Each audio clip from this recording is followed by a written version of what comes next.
What's going on, everyone? Caker here, and in this video I'm just going to talk a little bit about the troops and interactions between the troops and kind of some things that you can use the different troop types for. Um, a lot of people ask me what type of troop they should build if they want to farm, what type of troop they should send in an attack, uh, just kind of questions like that. And so hopefully this video will clear a couple of those things up. So if you look at the troops here, uh, they're ordered in columns and in rows, and the troops tier is based on the row. The first row is tier 1, row 2, tier 2, etc., and it continues on down to tier 4, which is the last row. In your normal troops, the furthest left column is infantry. Second to the left is going to be tactical. The third column is going to be armored vehicles, and the furthest right column is going to be your artillery. And in advanced troops, it's the exact same ordering, except for there are no artillery units. So it's just infantry, tactical, and then vehicles. And so that's important because there's kind of a little triangle of effectiveness that's going on with the troops. The infantry are strong against armored vehicles, but they are weak against tactical. The tactical are strong against infantry, but they're weak against armored vehicles. And armored vehicles are strong against tactical, but they're weak against infantry.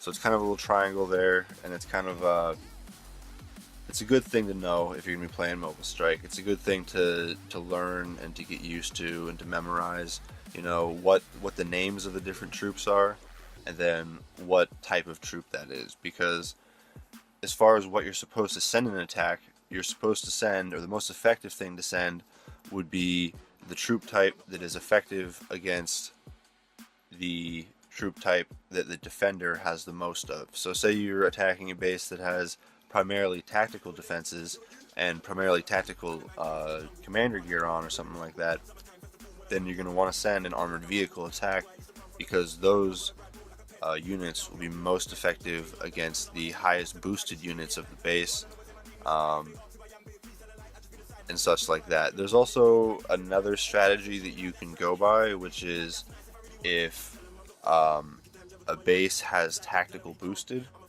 then you can attack it with tactical, because the tactical boost will only be effective, will be primarily effective against infantry units, and then your tactical attack will do more damage against the infantry units that are not boosted in the defender's base.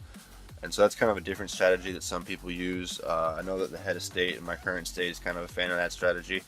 He kind of thinks I think it's a trick of the trade, but I'm not sure if he's doing it on purpose, but that's kind of what I've noticed in his attacks. Yeah, so that's kind of the troop triangle there. Artillery, in my opinion, are completely pointless. If you look at my own troops here, I have no T1, no T2. Same if you go to advanced, no T1, no T2, and no artillery. I mean, I have T3 troops because I think they're effective in defense, and also when you're farming smaller bases. Sorry for all you smaller players out there, but it's just a fact of the game. The people farm you, so that's the way it is. But yeah, so they're effective for that. I don't really farm tiles at all, so I don't really have T1 or T2. My T4, my fighting force, if I'm hitting big people and CP type stuff. If you are going to farm, or say your state's in a tile war or something like that, or if you're not my state and we end up in a tile war, the smartest thing to train, if you still want to be able to farm RSS tiles if you need to, would be T1 infantry.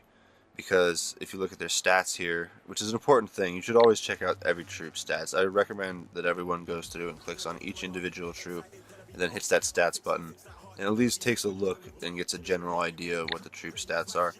But the most effective thing, in my opinion, to build if you're looking to farm in a tile war would be the T1 infantry, just because they have a pretty high troop load, which means you can send less troops to a tile to to grab the RSS, and they have a really low power, so you're not going to lose a whole lot if you do happen to get hit. If you're, say you're farming while you're online and you're watching your tile, but then all of a sudden your girlfriend calls, or you spend 5 minutes on the phone, you come back and oh my god, your tile's been destroyed. Of course, that's how Mobile Strike works. If you didn't know that, I'm just letting you know. Anyway, back to business. Yeah, and they're also a fast unit, so if you're trying to get to a tile, they'll get there quick.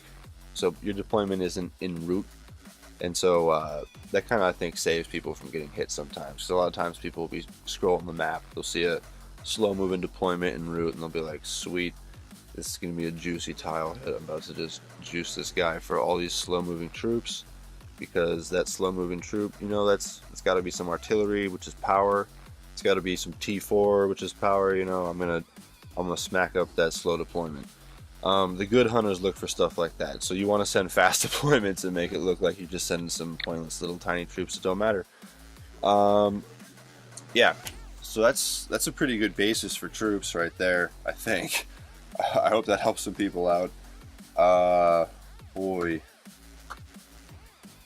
yeah, I can't think of what I'm sure I missed something, you guys. So write me a mail in the game. Again, go to my profile.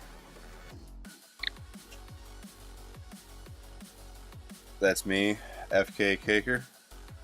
Write me a mail. Be like, hey man, I have this completely different problem involving troops, and you didn't even cover it because you're a jack and you missed that whole section of it. You think you know it all. You're not, Caker. You didn't even cover this thing. Let me throw that in my next video.